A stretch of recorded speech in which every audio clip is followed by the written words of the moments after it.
بتقوم من النوم 3 مرات عشان تدخل الحمام، عطشان طول الوقت، اكلك طبيعي وبتخس، بطنك جعانه بعد ساعتين من الاكل، ممكن تكون دي علامات مرض السكر وانت مش واخد بالك.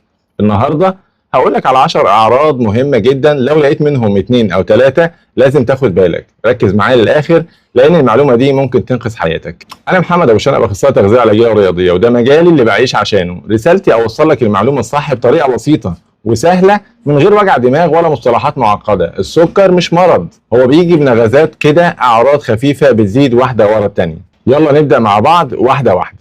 رقم 1، العطش المستمر. بتحس انك عطشان دايما، تشرب كوبايه ورا كوبايه وبرضه عطشان. السكر بيخلي الجسم يسحب الميه من الخلايا فتفضل عطشان مهما شربت. ناس تقول لك الحر، بس لا يا باشا، لو مستمر لازم تتاكد وتاخد بالك وتعمل تحاليل.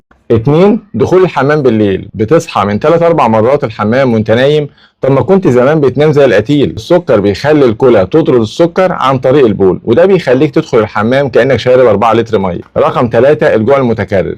اكلت وبتقول شبعت وبعدها بساعتين جعان، ده لان الجسم مش قادر يدخل الجلوكوز للخلايا، فالمخ يفتكر انك محتاج اكل وتفضل تاكل وتاكل وسكرك يعلى ويعلى. رقم 4، خساره الوزن بدون سبب. لبسك وسع، وشك بيخس وانت مش عامل دايت ولا تمرين. السكر بيخلي الجسم ياكل في العضلات والدهون علشان ياخد طاقه، ودي علامه خطيره خصوصا مع النوع الاول. رقم 5، التعب العام والدوخه. بتحس انك مفرفر، نايم 8 ساعات وبتصحى برضه مرهق.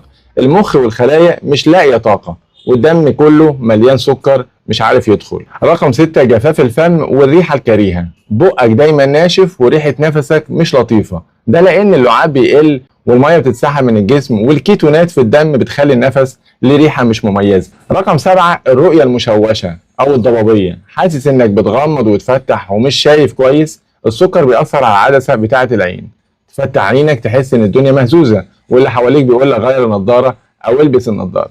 رقم 8، الجروح اللي بتتاخر. اتعورت تعويره بسيطه وقعدت ايام عشان تلم، جسمك مش قادر يعالج نفسه كويس لان السكر بيضاعف التئام الانسجه وبالذات في القدمين والجلد. رقم 9، الالتهابات المتكرره. عندك التهابات جلد او التهابات بوليه متكرره خصوصا عند الستات. السكر بيعمل بيئه ممتازه للبكتيريا والفطريات، الجسم ما بيبقاش قادر يقاوم فبتحصل التهابات كتير. رقم 10، التنميل والوغز. رجلك بتنمل، صوابعك تحسها بتشك، دي بداية تأثير السكر على الأعصاب الطرفية، ولو ما اتلحقتش توصل لفقدان الإحساس تماما. نراجعهم كده بسرعة علشان تتأكد إن أنت لو عندك مشكلة ولا حاجة. عطش، تبول، جوع، خسسان، تعب، ريحة نفس، تشويش نظر، جروح متأخرة، التهابات، تنميل. لو عندك أكتر من عرضين ما تتأخرش، السكر مش بيهزر. السكر نوعين، النوع الأول بيظهر من الطفولة والنوع الثاني بيزحف بشويش.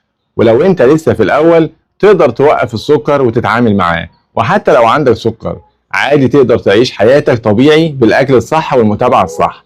انا هنا علشان اساعدك، بس انت لازم تاخد اول خطوه. اعمل تحليل بسيط اسمه سكر تراكمي او A1C وشوف الدنيا ماشيه ازاي. تابعني هنا كل يوم لاننا بنتكلم في الصحه بجد بس بطريقه سهله وبسيطه. ولو حابب دايت مخصوص ليك او متابعه شخصيه سيب لي تعليق او راسلني. ما تنساش تعمل لايك وشير للفيديو وتكتب لي في الكومنتات عندك كام عرض من ال10.